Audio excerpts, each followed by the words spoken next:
Hi all and welcome to another Author Reads with your host DM Wright, that's me. I'm a supporter of Red Nose Day, you can be too, the link is in the description if you wish to donate.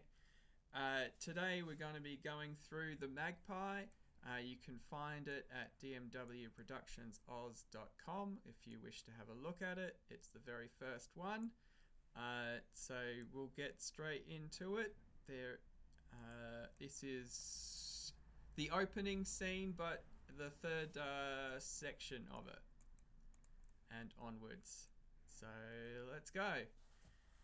So dressed in neat casual attire, a small contingent of soldiers finished loading equipment from the Army Quartermaster store into a trailer before boarding a 12-seater bus.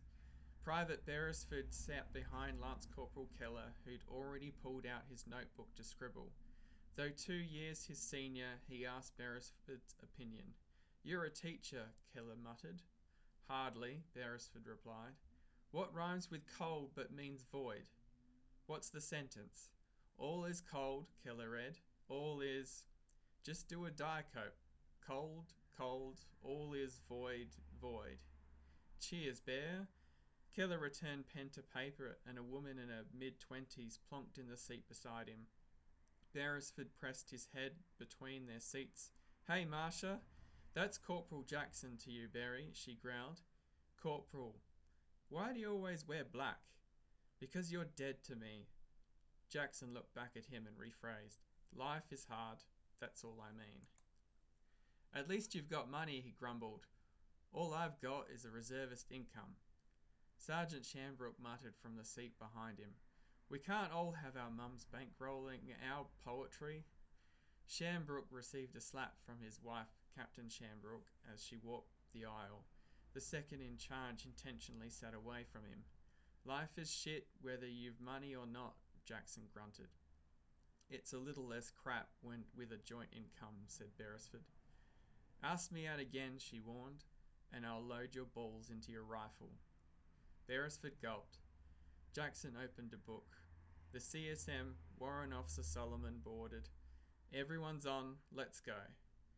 As the bus pulled away, Beresford slipped on a pair of headphones and mumbled along to the lyrics. It ain't me, I ain't no millionaire's son."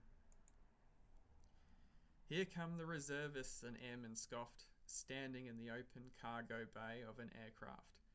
After securing a pallet, a second came over to observe the arrival and disembarkation of the bus.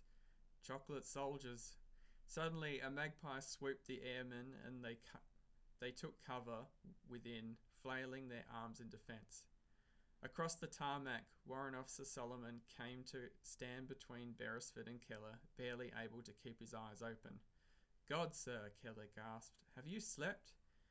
"Slept at the barracks to get our gear loaded on time," Solomon grumbled. "Bloody MP dogs wouldn't stop barking at shadows. Hey Jackson, tell your dad to keep those mutts under control." "Tell him yourself in 6 months," Jackson sneered. "Sir." "Are you going to be alright, sir?" asked Beresford. "It's a long flight ahead," Solomon beat his chest. "This old dog can't sleep on civvy flights. Despite their name, the deck chair force doesn't build... can sleep on civvy flights. Despite their name, the deck chair force doesn't build their planes for comfort." "Change of plans," announced their officer commanding, Major Irene Arden, or at least that's what she called herself these days. "We volunteered. Get into uniforms. We're leaving now." Her subordinates scrutinised the Wrath aircraft and groaned. "No in-flight movies now. Just strapped to a wall with their cargo at their knees." Major Arden expected a respectful response. "I'm sorry, what?" "Yes, ma'am," they chorused, except Keller. "Yes, mum," he smirked. She glared at the Lance Corporal but said nothing while standing next to a famously recognisable face of a late-30s man in a suit. Arden cackled as if it were an in-joke, then escorted him away. "Nightmare," Solomon sneered. "Only if you can sleep," said Keller. After changing, they boarded and took off. Their small contingent was strapped in alongside each other, staring blankly at another group hitching a ride. Mid-flight, one of the latter began clicking his fingers, excited to put a name to a face. Irene! Irene Arden! I love your movies!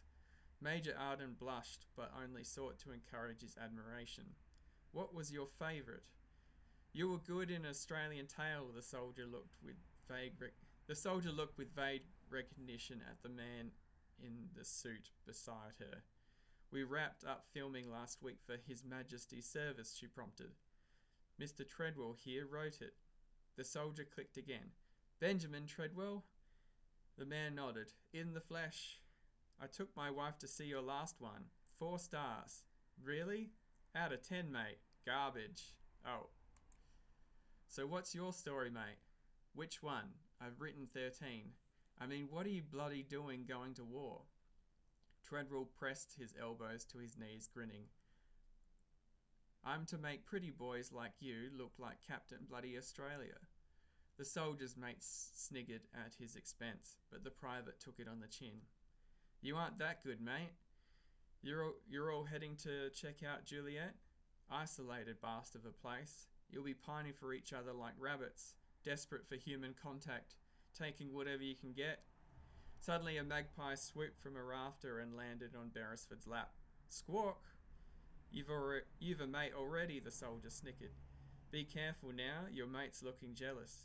Blushing red, Kettle looked away, making the other crew cackle louder.